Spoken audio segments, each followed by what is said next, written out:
Nous ne pourrons espérer renouer avec des chiffres relativement rassurants que à partir de 2020, la deuxième moitié de 2023 et voire 2024.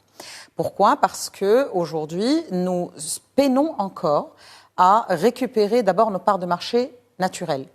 Nous sommes encore dans une configuration où les pays émetteurs tardent à avoir une visibilité suffisante sur un assouplissement réel et suffisant des conditions d'accès sur notre territoire.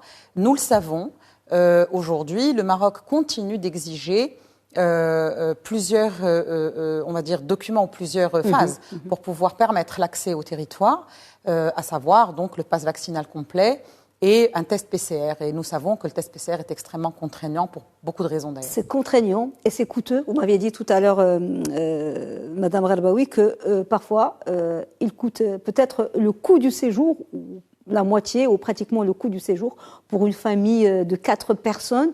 Ça varie entre 90 et 180 euros. Absolument. Absolument. Le coût, effectivement, varie entre 80, 90 euros jusqu'à 180, jusqu'à 200 euros dans certains pays.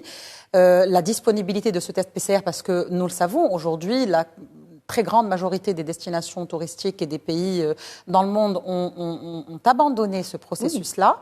Il est encore exigé au Maroc. Ça fait déjà plusieurs mois que nous demandons à ce qu'il y ait davantage de flexibilité et une plus grande agilité dans la gestion des conditions d'accès au Maroc. Pourquoi? Parce qu'aujourd'hui, ce qu'il faut savoir, c'est que nous perdons un client sur 2 qui ne viendrait pas au Maroc parce que cette contrainte financière liée au coût du test PCR pour accéder au Maroc, plus le pass vaccinal évidemment qui est exigé. Ce que nous ne cessons de demander, c'est une réévaluation de cette situation-là, de manière à ce qu'on puisse accompagner tout l'effort qui a été fait, notamment par les pouvoirs publics, pour permettre une relance concrète et qu'elle soit du coup plus visible, plus concrète, plus palpable et qui se reflète réellement sur l'économie touristique dans notre pays.